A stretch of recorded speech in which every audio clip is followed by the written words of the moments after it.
Good morning, all of you. बेटा आज हमारा वीडियो नंबर 3 है एमसीक्यूज और आज हम मैग्नेटिक इफेक्ट ऑफ करंट्स इस वाले चैप्टर के बेसिस पे इंपॉर्टेंट एमसीक्यूज देखेंगे और कुछ डिस्कस भी करेंगे। तो बाकी लोगों को बोलो फटाफट से लाइव आ जाएं। क्लास शुरू हो चुकी है आप लोगों की।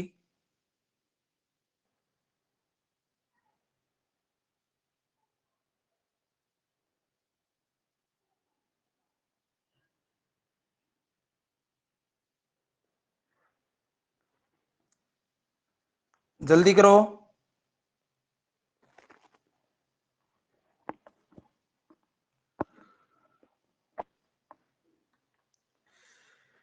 प्रीति बेटा वॉइस सही आ रही है मेरी?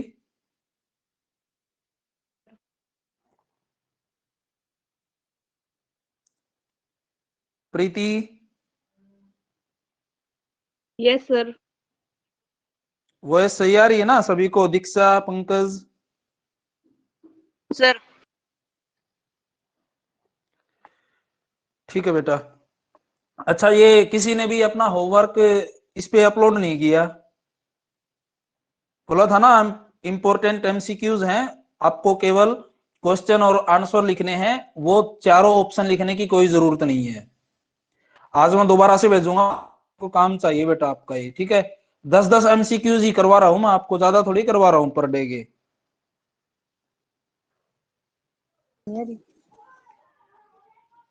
सर ये T1 में भी ज्वाइन कर सकते हैं क्या? हाँ हाँ बिल्कुल बिल्कुल, दोनों के लिए सेम ही लिंक रहेगा। तो ज्वाइन तो नहीं हो रहा सर। क्या आ रहा है? क्या एरर आ रहा है? क्लास आईडी से ज्वाइन कर लो ना।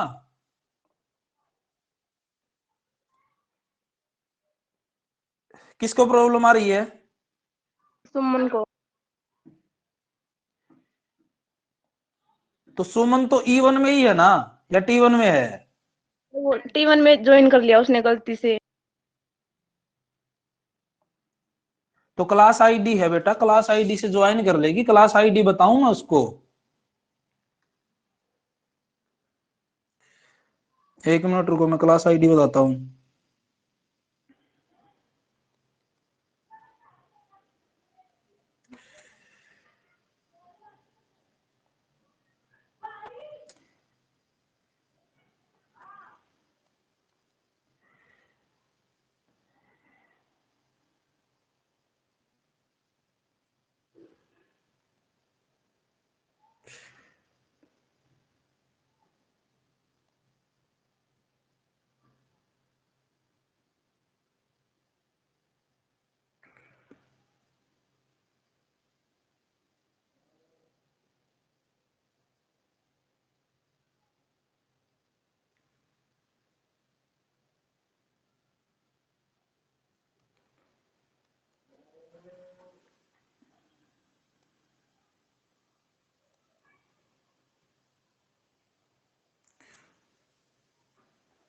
ये देखो मैंने क्लास आईडी भेज दी है।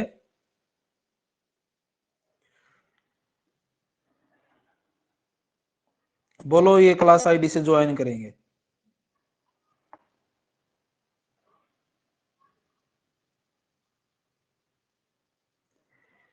ज्वाइन क्लास पे जाकर के बोलो ये क्लास आईडी एंटर कर देंगे 7070161117। तो इस क्लास में वो एनरोल हो जाएंगे automatic.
Hello, good morning sir. Good morning बेटा, गुड मॉर्निंग। क्लास ज्वाइन नहीं हो रही आपकी, बहुत सर नहीं हो रही है, मैंने ट्राई किया था।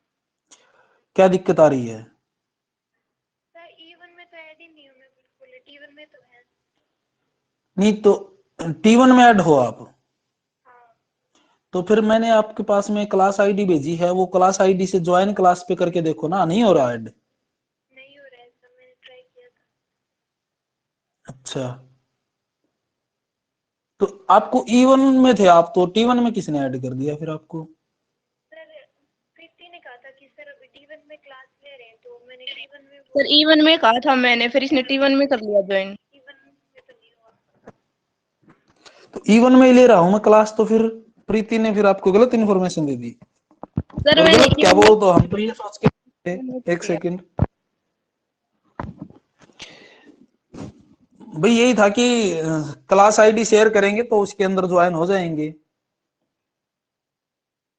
सर पता नहीं, मेरा तो नहीं हो रहा है। अच्छा, ये समस्या ही है ये भी। गूगल मीट की तरह होता तो सब कुछ सही, ज्वाइन भी हो जाता, कोई भी उस लिंक पे जाकर के ज्वाइन कर लेता। तो एरर क्या आ रहा है? सर उस आईडी पे क्लिक करते हैं तो ऑप्शन ही नहीं आता। नहीं, जैसे अभी आपके पास में हाथ में फोन होगा तो उसमें ज्वाइन क्लास का कोई ऑप्शन है? हाँ है सर, अभी मैसेज भी आया था कि 10 T1 में 10 मिनट में क्लास है। हाँ हाँ। तो उस पे क्लिक करते हैं तो आता ही नहीं है। नहीं, उस पर क्लिक मत करो, जैसे ज्वाइन क्लास का कोई ऑप्शन आ रहा होगा आपके पास। हाँ हाँ, ज्वाइन नाउ।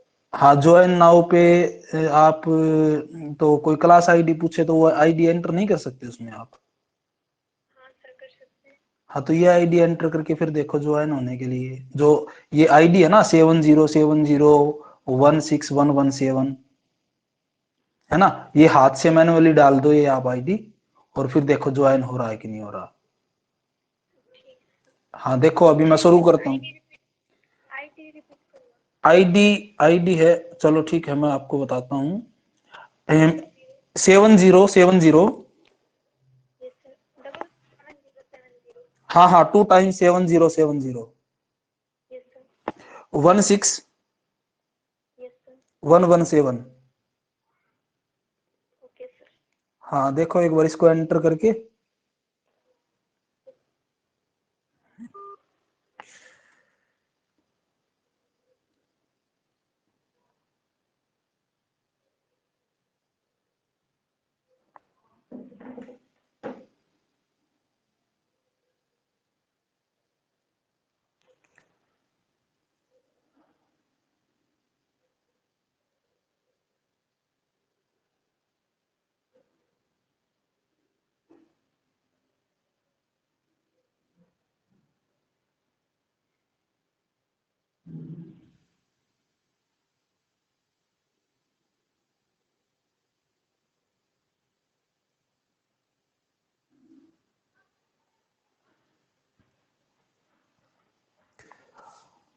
प्रीति, दीक्षा, पंकज, ये ध्यान रखिएगा, आज जो ये एमसीक्यू करवा रहा हूं ना मैं, और पीछे वाले वीडियो से भी एमसीक्यू उठा करके अपनी फेयर नोटबुक में आपको क्वेश्चन और आंसर लिखने हैं, पूरे चारों ऑप्शन लिखने की कोई जरूरत नहीं है। सभी लोग ध्यान रखें अपना, आगे से जो भी काम होगा डेली का डेली। एक तो देखो 10 से 15 मिनट की हमारी वीडियो होती है, और उसके अंदर भी वो काम 8-10 क्वेश्चन आप ना कर, फायदा नहीं होता फिर ऐसे।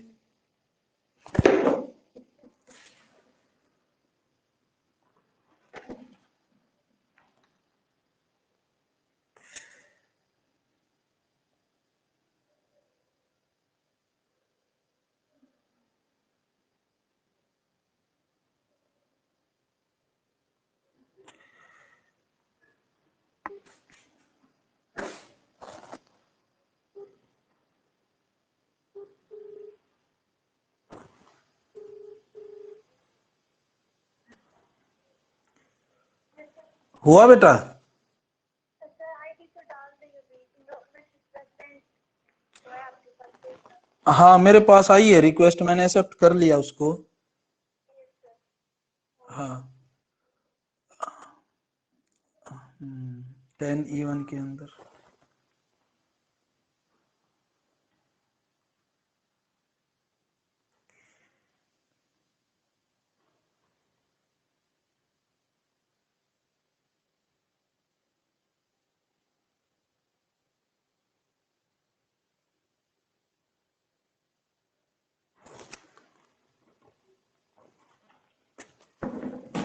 हाँ हो गया ना, आवाज आ रही है सुमन बेटा अभी आपको?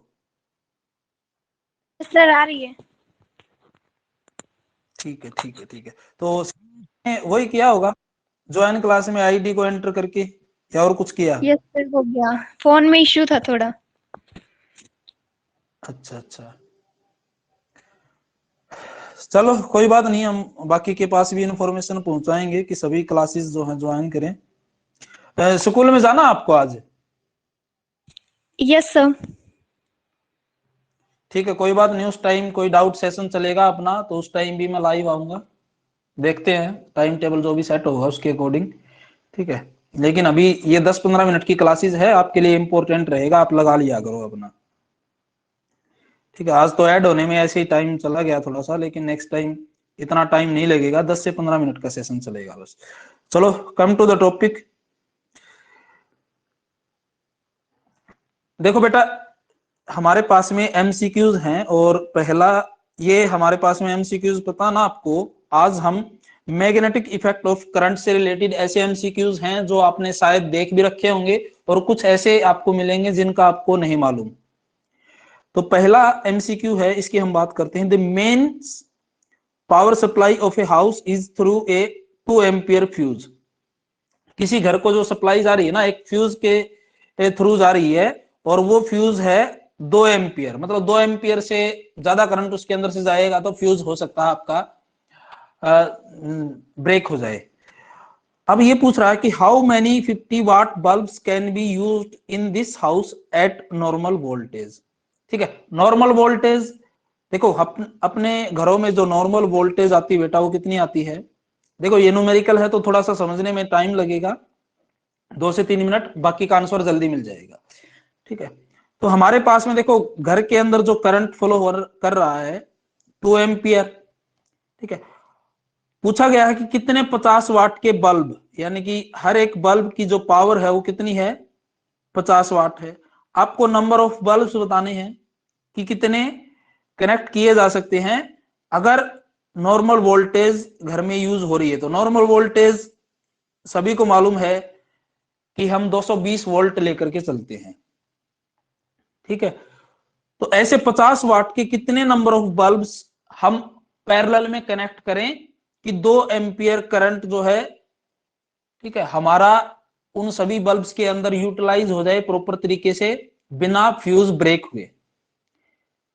सही है, तो क्वेश्चन आपको समझ में आया कि 7 बल्ब यूज कर सकते हो कि 8 या 5 या 6, कितने बल्ब आप यूज कर सकते हैं? तो सबसे पहले बेटा क्या करना है आपको, एक बल्ब कितना करंट लेगा? ये 2 एम्पियर करंट जो है ना, ये 2 एम्पियर करंट बेटा उस फ्यूज की मैक्सिमम रेटिंग है। ऐसा नहीं है कि 2 एम्पियर पूरा का पूरा करंट एक ही बल्ब के अंदर फ्लो कर रहा है। पहला इंपॉर्टेंट पॉइंट ये ध्यान रखिएगा। अब हम सबसे पहले एक सिंगल बल्ब कितने एम्पियर करंट लेगा वो हम निकालने जा रहे हैं। देखिए फॉर्मूला हमारे पास में क्या है कि P is equal to V into I. ठीक है, एक बल्ब की पावर दे रखी है, एक बल्ब जब पैरेलल में कनेक्ट किया जाएगा सभी को 220 वोल्ट मिलेगी, हर एक को 220 वोल्ट मिलेगी, लेकिन सीरीज के अंदर फ्यूज लगाया गया है और बाकी सब जो बल्ब है आगे वो सब पैरेलल में है। कुछ इस टाइप से हैं, जैसे मान लीजिए, थोड़ा सा मैं इसको समझाऊं आप लोगों को, तो कुछ ऐसे है, जैसे मान लीजिए यहां ये तो फ्यूज लगा हुआ है,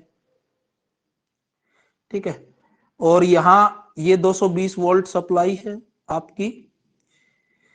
उसके बाद में ये आपके पास में एक बल्ब हो गया, ये दूसरा बल्ब हो गया, ये सब पैरेलल में इस टाइप से लगे हुए हैं आपके पास में। अब ये बताना है आपको कि ऐसे कितने बल्ब हम लगा सकते हैं। ये सभी पैरेलल में होंगे, ये पहला बल्ब, ये दूसरा बल्ब, ये तीसरा, देखो ये सब पैरेलल में है, और इन सब के पैरेलल में ये आपके पास में ये जो फ्यूज है ये इन सभी के क्या है, इस पैरेलल कॉम्बिनेशन के सीरीज में है, कुछ इस टाइप से है। तो बेटा ये जब पैरेलल में होंगे तो इसमें कुछ अलग करंट जाएगा, इसमें कुछ अलग, इसमें कुछ अलग, लेकिन वोल्टेज सभी के क्रॉस क्या रहेगी, 220 रहेगी इस टाइप से, क्योंकि ये पैरेलल में है। तो उम्मीद है इतना तो आपको समझ में आ गया होगा। तो अब करंट थोड़ी सभी में सेम होगा, ठीक है। हाँ 50-50 वाट के बल्ब हैं, लेकिन थोड़ा बहुत फ्लक्चुएशन, थोड़ा बहुत चेंजेस आपको देखने को मिल सकता है, ठीक है। तो 2 एम्पियर का ये फ्यूज है। तो मेरा सेम कहने का मतलब ये है कि ऐसा नहीं होगा कि ये फ्यूज 2 एम्पियर का, ये मैक्सिमम 2 एम्पियर तक करंट अपने अंदर से पास करेगा। तो ये नहीं कि इसमें भी 2 एम्पियर, इसमें भी 2 एम्पियर, इसमें भी 2 एम्पियर, ऐसा नहीं होगा, क्योंकि ये सीरीज में है, फ्यूज सीरीज में है और ये सब पैरेलल में है। नाउ अब देखिए सॉल्यूशन कैसे करना है इसका। तो हर एक बल्ब कितना करंट लेगा उसके लिए formula P is equal to V into I use करेंगे, ठीक है। करंट निकालना है थ्रू वन बल्ब, पहले एक बल्ब के लिए निकाल रहे हैं, तो फॉर्मूला क्या हो जाएगा, I is equal to P upon V। तो पावर दे रखी कितनी, 50 वाट, और वोल्टेज है 220 वोल्ट। तो एक जीरो से एक जीरो कैंसिल आउट हो जाएगी। तो करंट कितना आ गया एक बल्ब के अंदर, 5/22 एम्पियर। एक बल्ब इतना करंट लेगा, ठीक है। अब आगे देखिए, मैं इसको साफ करता हूं। एक बल्ब करंट लेगा 5/22 एम्पियर। अब हमें बताने हैं कि ऐसे कितने बल्ब हम उस फ्यूज के साथ कनेक्ट कर सकते हैं 2 एम्पियर जिसकी रेटिंग है, ठीक है। यानी कि एक बल्ब अगर आपके पास में इतना एम्पियर करंट ले रहा है, तो टोटल सबका जो करंट होना चाहिए वो किसके बराबर होना चाहिए, 2 एम्पियर के बराबर। तो हमने मान लिया कि n number of bulbs connect किए गए, कितने, कि let n number of bulbs हैं, ठीक है। n इंटू में एक बल्ब का करंट किसके बराबर होना चाहिए, 2 एम्पियर के बराबर होना चाहिए, ठीक है। तभी तो आपका फ्यूज अच्छे से काम करता रहेगा। तो n हमें मालूम नहीं है, निकालेंगे नंबर ऑफ बल्ब्स, I 5/22। ये I क्या है, एक बल्ब का है, ठीक है। एक बल्ब कितना करंट ले रहा है, 220 वोल्टेज सप्लाई से, और जिसकी वाटेज 50 वाट। इनटू में क्या हो गया, इनटू में इक्वल टू में, सॉरी, 2 एम्पियर। अब देखो ये वाली चीज, ठीक है, n की वैल्यू निकालनी है, तो ये वाली चीज उधर हम मल्टीप्लाई में, डिवीजन में कर देंगे, कुछ ऐसे मिलेगा आपको देखने को कि n इज इक्वल टू, ये 2 एज इट इज, इनटू में ये 22 उधर मल्टीप्लाई हो जाएगा, और डिवाइड बाई 5। इसको सोल्व करोगे तो कितना आ गया, 22 इंटू 2 44 डिवाइड बाई 5। तो अब देखिए 44 को डिवाइड करोगे, 5 8 जा, इसको थोड़ा सा ऊपर करके हम डिवाइड करते हैं, एक सेकंड रुकिए, यहां करते हैं 44 डिवाइड बाई 5, ये चल रहा था आपका, देखिए इधर, सही है।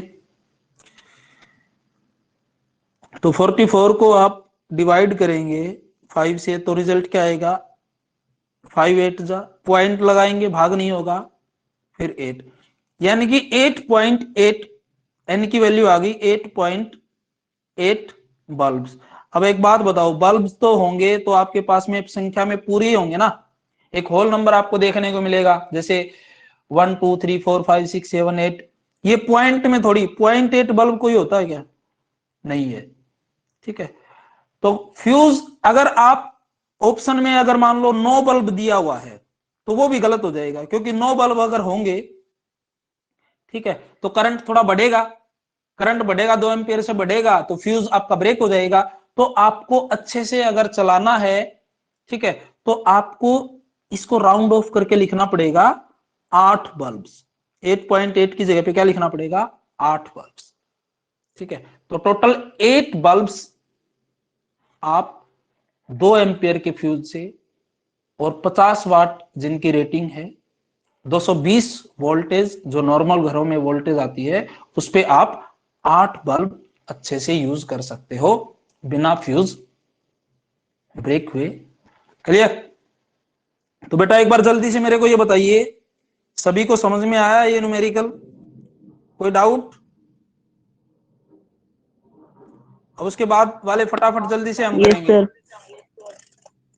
दीक्षा बेटा, Preeti, Suman. Yes sir. Very good. Preeti, sir. ठीक है। चलिए अब देखो फटाफट से जल्दी जल्दी हो जाएंगे आगे वाले न्यूमेरिकल। न्यूमेरिकल तो क्या बेसिक एमसीक्यूज हैं। अब आपको बताना है, आप मैं पूछूंगा उससे माइक रेडी रखिएगा और फोन के पास ही रहो। सेकंड नंबर क्वेश्चन है, in your city electricity cost 40 paisa per kilowatt our.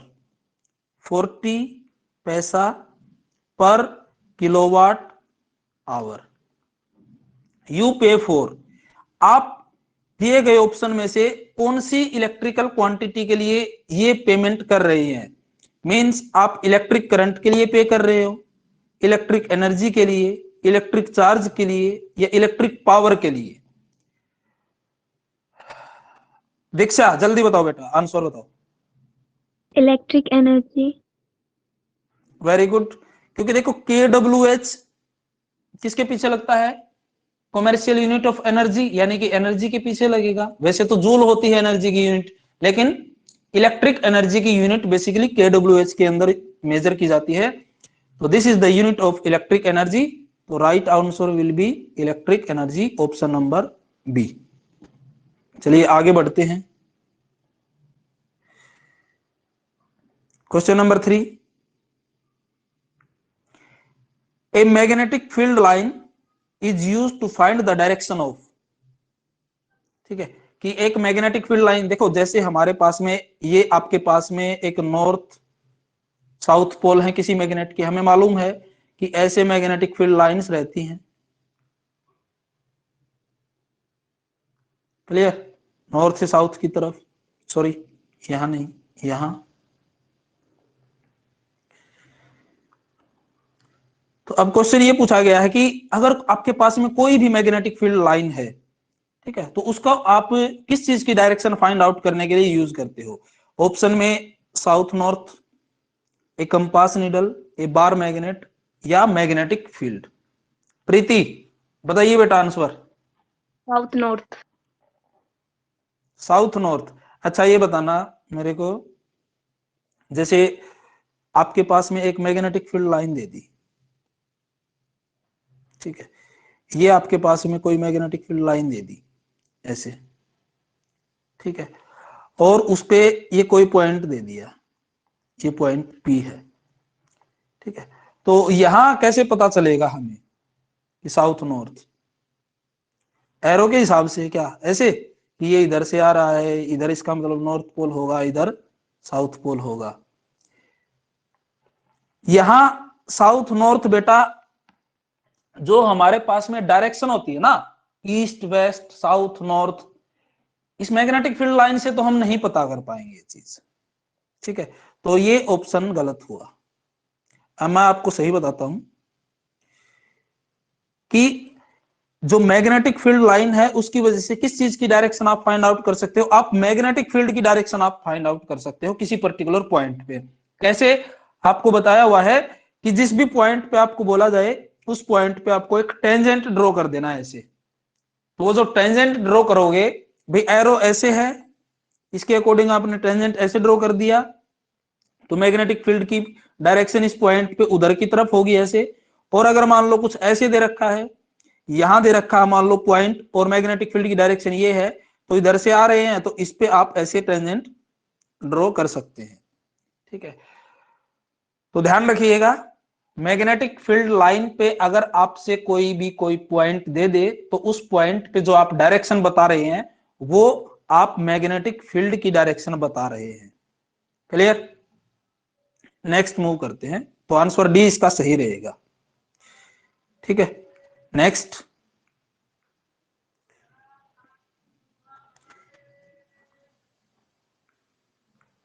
The magnetic field lines, option है intersect at right angles to one another, कि मैग्नेटिक फील्ड लाइंस, दो मैग्नेटिक फील्ड लाइंस हैं, एक इधर से आ रही है, एक इधर जा रही है, 90 डिग्री पे कट करती हैं, intersect at an angle of 450 to each other, do not cross one another, cross at an angle of 600। तो इनमें से कौन सा ऑप्शन सही रहेगा? तो जवाब दीजिए सुमन, आंसर दो बेटा इसका, question number 4। Sir, do not cross one another. Very good, option C will be right answer, क्योंकि हमने आपको पहले बताया हुआ है कि जो मैग्नेटिक फील्ड लाइंस होती हैं, दो मैग्नेटिक फील्ड लाइंस कभी भी किसी पॉइंट पे एक दूसरे को क्रॉस नहीं करती हैं, ना राइट एंगल पे, ना 10 डिग्री एंगल पे, ना 400 पे, ना 500 पे, ना 600 पे।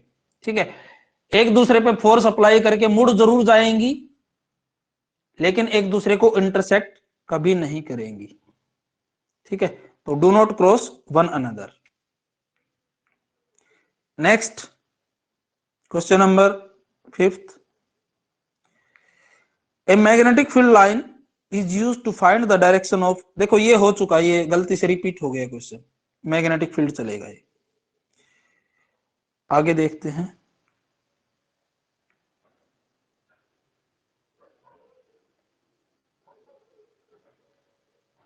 देखो इस क्वेश्चन नंबर 6 का आंसर देखते हैं कौन अच्छे से देगा।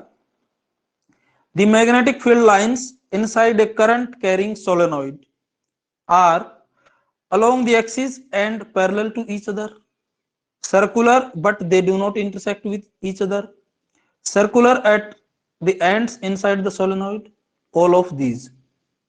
ठीक है, तो इसका सही ऑप्शन आप लोगों को चूज करना है, कौन सा होगा। चलिए मैं 1 बाय 1 करके पूछता हूं। प्रीति बताओ बेटा।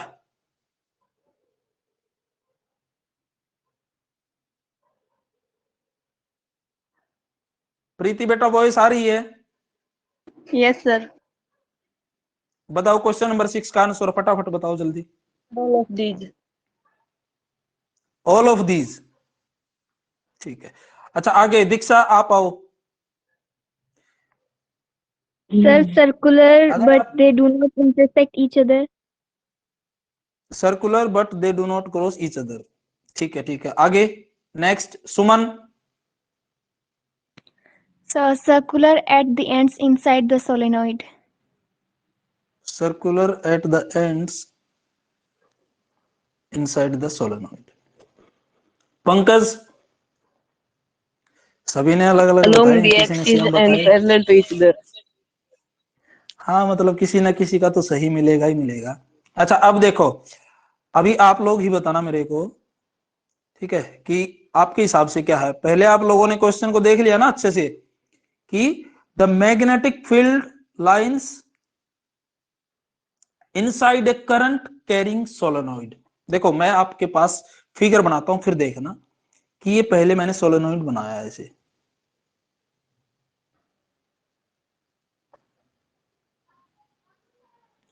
ये सोलेनॉइड बना, इसके अंदर से मैग्नेटिक फील्ड लाइंस ये ऐसे आप लोगों को दिखाई देगी।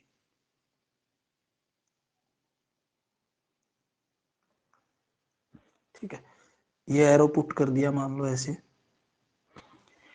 ठीक है, अब इस ध्यान से देखिए इस क्वेश्चन के अंदर क्या लिखा हुआ है, मैग्नेटिक फील्ड लाइंस इनसाइड, अंदर की तरफ। ये देखिए अंदर की तरफ, ये वाला पोर्शन इनसाइड, ये वाला पोर्शन लेकर के चलो। इसमें मेरे को कोई सर्कुलर दिखाई नहीं दे रही, एंड पे कुछ सर्कुलर ऐसा कुछ दिखाई नहीं दे रहा।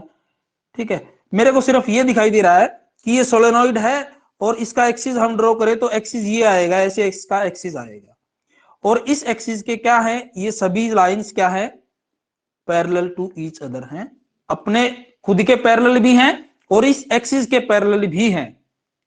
इनसाइड की बात चल रही है, इसने ये नहीं पूछा कि एंड के पास से क्या होगा, इसने बोला है कि इनसाइड करंट कैरिंग सोलेनॉइड।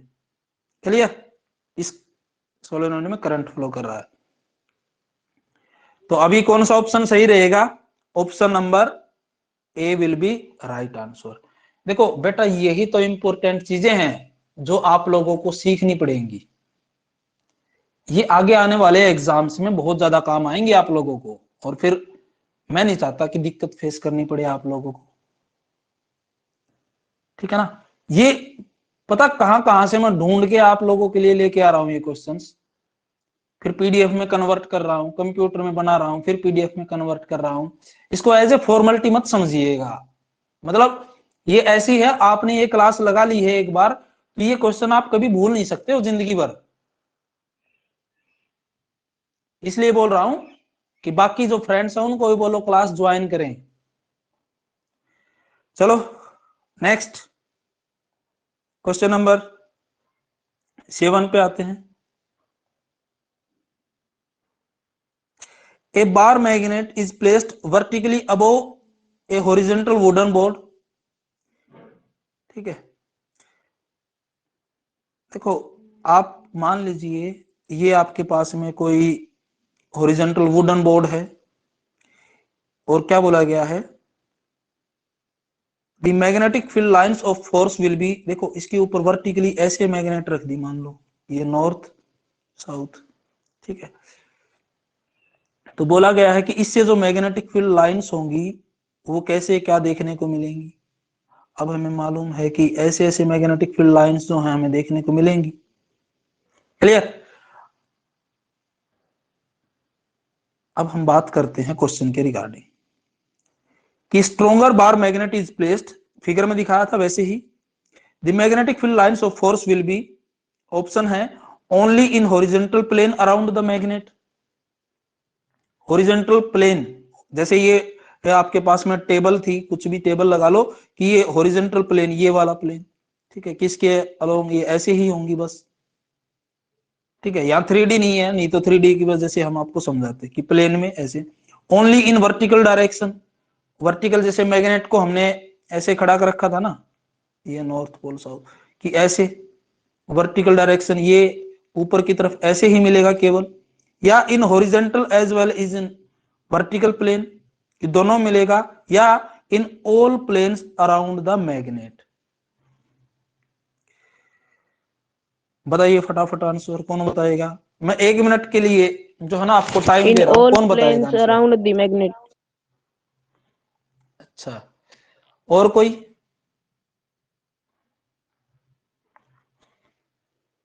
और कोई,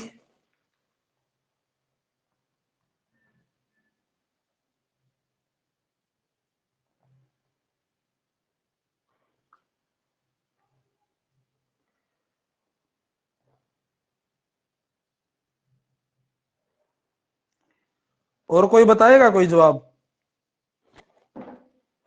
दीक्षा, सुमन, प्रीति, कोई आंसर।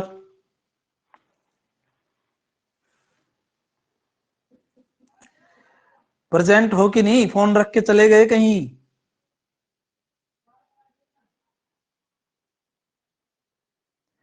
दीक्षा अवेलेबल हो। Yes sir. सुमन,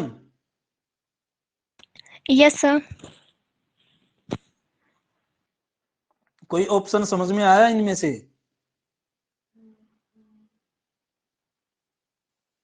नो सर। चलिए मैं बता देता हूं, क्वेश्चन नंबर 7 का जो राइट आंसर रहेगा that will be in all planes around the magnet. भाई कहीं पे भी आप मैग्नेट को रखेंगे तो उसकी मैग्नेटिक फील्ड सभी डायरेक्शन में जाएंगी, ऊपर भी जाएंगी, नीचे भी जाएंगी, दाएं भी जाएंगी, बाएं भी जाएंगी। क्लियर है। तो ऐसा कुछ नहीं है कि परपेंडिकुलर रख दिया तो केवल परपेंडिकुलर डायरेक्शन में ही जाएंगी, या फिर नीचे साउथ पोल है तो नीचे नीचे तो आप लोगों को प्लेन के बिल्कुल पैरेलल मिल जाएंगी, हॉरिजॉन्टली मिल जाएंगी, और ऊपर आपके पास में नॉर्थ पोल था तो आपको वर्टिकल मिल जाएंगी। ऐसा कुछ नहीं होगा। आपको इतना याद रखना है कि मैग्नेटिक फील्ड लाइंस सभी प्लेन में ही जाएंगी, ऊपर भी जाएंगी, नीचे भी जाएंगी, दाएं भी जाएंगी, बाएं भी जाएंगी। ठीक है। अगर आपके पास में कोई ऐसा जैसे कागज के ऊपर ही रखी हुई है मान लो, तो वो कागज से पार होकर के भी चली जाएंगी नीचे की तरफ। ठीक है। जैसे आप हाथ में कोई कागज उठाओ, पेपर उठाओ और उसके ऊपर मैग्नेट रख दो, ठीक है, तो उसके नीचे आप कोई छोटी सी मैग्नेट रख के चलोगे ना तो उसको अट्रैक्ट कर लेगी। इसका मतलब क्या है कि वो कागज को पेनिट्रेट करके नीचे की तरफ भी जा रही है। तो इसलिए इन ऑल प्लेन्स ठीक है, अगर ये बात करें एक्स वाई जेड प्लेन्स तो ये तीनों प्लेन्स में जाएंगी। कोई डाउट किसी को? चलिए वेरी गुड, फटाफट क्वेश्चन नंबर 8 पे आ जाओ। ब्लैंक में फिल करके बताना है, are generally made of pure tin और an alloy of tin with other metals like copper. ठीक है, तो बेसिकली क्या अलॉय के बने होते हैं जो हम यूज करते हैं अदर मेटल्स की तरह? Metal wires, fuse wires, circuit, electric iron. तो यहां बेटा आपके पास में जो राइट ऑप्शन रहेगा वो क्या रहेगा?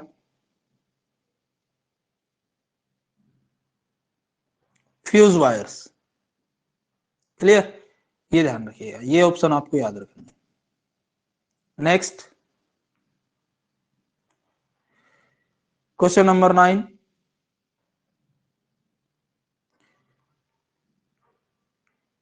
the most suitable material for making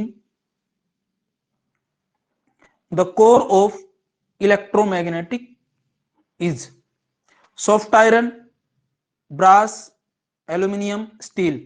चारों में से राइट ऑप्शन आपको कि बनानी है आपको, तो उसके लिए कौन सा सूटेबल मटेरियल रहेगा, उचित मटेरियल कौन सा रहेगा? तो बेटा इसके लिए हमें जो है सॉफ्ट आयरन कोर यूज करनी पड़ेगी। Option A will be right answer. ऐसा क्यों? क्योंकि बेटा जो आपके पास में सॉफ्ट आयरन है वो मैग्नेटिक फील्ड को एक लो रिलेक्टेंस वाला पाथ प्रोवाइड करता है। लो रिलेक्टेंस का मतलब यहां पे ये है कि इजी पाथ प्रोवाइड करता है, कम बाधा वाला पाथ प्रोवाइड करता है। रिलेक्टेंस का मतलब जैसे रेजिस्टेंस होता है उसी वे में थोड़ा आप सोच सकते हैं। क्लियर? बाकी में मैग्नेटिक फील्ड लाइंस के जो फ्लो की जो एबिलिटी होगी वो इतनी ज्यादा देखने को नहीं मिलेगी जितनी आपको किसमें, सॉफ्ट आयरन में देखने को मिलेगी। ठीक है, तो इसलिए जैसे मान लो एक छोटा सा एग्जांपल मैं आपके पास बताऊं, जैसे हमारे पास में ये सॉफ्ट आयरन का कोई मटेरियल है और उसके ऊपर हमने ये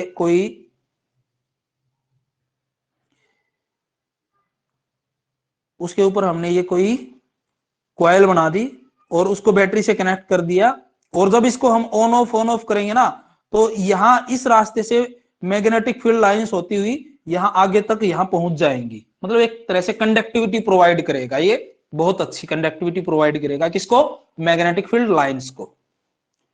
ठीक है, इसलिए जो ट्रांसफॉर्मर्स वगैरह होते हैं, जो आप लोगों के घरों में फैंस वगैरह होती है, उनकी मोटर की जो वाइंडिंग के लिए यूज किया जाता है, तो कौन सा मटेरियल यूज किया जाता है, soft iron. Soft iron core बोल देते हैं उनको। ठीक है, और मटेरियल को सॉफ्ट आयरन बोल दिया जाता है। ठीक है, ऑप्शन ए राइट आंसर। चलिए last question of the day, और ये सभी क्वेश्चन आपको ध्यान रखिएगा अपनी नोटबुक में नोट करने हैं। ऑप्शन चाहे भले ही रहने देना, लेकिन आंसर और क्वेश्चन जरूर आपको नोट करने हैं। और आज शाम को असाइनमेंट भेजना है तीनों वीडियोस को देख करके। तीनों वीडियोस के क्वेश्चन आंसर होने चाहिए आपके फेयर नोटबुक में, और मेरे पास असाइनमेंट की फॉर्म में ऐप पे ही भेजेंगे आप। मैं होमवर्क का लिंक बनाऊंगा, उसमें आप लोगों को अपलोड करने हैं। Last question of the day, the north pole of the earth magnet is in the. देखो बड़ा अच्छा क्वेश्चन है, आप लोगों को 12th में भी काम आएगा, ध्यान से समझिएगा। ठीक है, पहले मैं समझाता हूं, उसके बाद फिर आप समझने की कोशिश कीजिएगा। ये हमारी अर्थ रहती है, इधर जो हमारे पास लाई करता है, ठीक है, ये रहता है हमारा अर्थ का जियोग्राफिकल नॉर्थ पोल, ऊपर की तरफ। ठीक है, और जो नीचे की तरफ लाई करता है that is geographical south pole. ठीक है, और इस अर्थ के अंदर ही, ठीक है, इस अर्थ को हम एज ए पूरा बार मैग्नेट मान सकते हैं, और वो मैग्नेट आपको ऐसे देखने को मिलेगी, ठीक है, ऐसे देखने को मिलेगी आपके पास में। ये साउथ पोल हो गया, जैसे ये नॉर्थ पोल हो गया। ऐसा मानना है बेटा आप लोगों को कि ये हमारे पास में एक अर्थ है, ठीक है, ये अर्थ का ऊपर की तरफ जो है जियोग्राफिकल नॉर्थ पोल है, ये अर्थ नीचे की तरफ जियोग्राफिकल साउथ पोल, इतना सभी जानते हैं, ठीक है, उत्तरी ध्रुव और दक्षिणी ध्रुव नाम से सभी को मालूम है। फिर ये मान लीजिए इस अर्थ के अंदर एक बार मैग्नेट छिपी हुई है, ठीक है, उस बार मैग्नेट में क्या है कि ये इधर ऊपर की तरफ साउथ पोल है और ये क्या है नीचे की तरफ नॉर्थ पोल है। तो अब देखिए ये वाला हिस्सा पूरा क्या बना, जियोग्राफिकल नॉर्थ पोल, उसके अंदर कौन आ गया, साउथ पोल, और ये वाला हिस्सा क्या बना, जियोग्राफिकल साउथ पोल, और उसके अंदर क्या आ गया, ये नॉर्थ पोल। भाई दो भागों में ऐसे बांटते हो ना, तो ऊपर वाला पूरा हिस्सा क्या रहता है, नॉर्थ, जियोग्राफिकल नॉर्थ रीजन रहता है, नीचे वाला हिस्सा क्या रहता है, जियोग्राफिकल साउथ रीजन रहेगा, ठीक है। तो अब इसके बेसिस पे इसका आंसर देना आपको, the north pole of earth magnet, ये अर्थ मैग्नेट है, एज ए बार मैग्नेट हमने कंसीडर की है, इसका नॉर्थ पोल जो है कहां रहेगा, जियोग्राफिकल साउथ में रहेगा। तो देखिए ये आपके पास में नॉर्थ पोल है मैग्नेट का, north pole of the earth magnet का नॉर्थ पोल, और ये किस साइड है, ये है जियोग्राफिकल साउथ की तरफ, तो इसलिए जियोग्राफिकल साउथ के अंदर लाई करेगा, बाकी ऑप्शन आपको देखने की जरूरत ही नहीं है। क्लियर? तो ऐसे आप लोगों को ये क्वेश्चन आपको याद रखना बेटा कि हमारे पास में ऊपर की तरफ नॉर्थ पोल रहता है, नीचे की तरफ साउथ पोल रहता है, इसके अंदर एक बार मैग्नेट की तरह छिपी हुई है, ये बार मैग्नेट का साउथ पोल, नीचे रहता है नॉर्थ पोल। तो जियोग्राफिकल नॉर्थ पोल में कौन बसा हुआ है, बार मैग्नेट का साउथ पोल, और जो बार मैग्नेट का नॉर्थ पोल है वो किधर लाई करेगा, जियोग्राफिकल साउथ पोल की तरफ, ठीक है। तो 10 क्वेश्चन हमारे जो हैं आज के पूरे हो चुके हैं, और ये सिर्फ 10 क्वेश्चन नहीं है, ये आपको काफी इंपॉर्टेंट चीजें सीखने को मिली होंगी। फिर भी अगर कोई क्वेश्चन से रिलेटेड कोई डाउट हो तो आप बाद में भी पूछ सकते हैं, किसी भी टाइम, शाम को जैसे अगर डाउट क्लास होगी तो उसमें पूछ सकते हैं। तो बेटा किसी को कोई डाउट आज के लिए, अभी के लिए?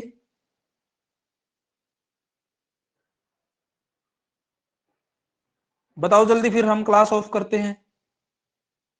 No sir. No sir. Very good,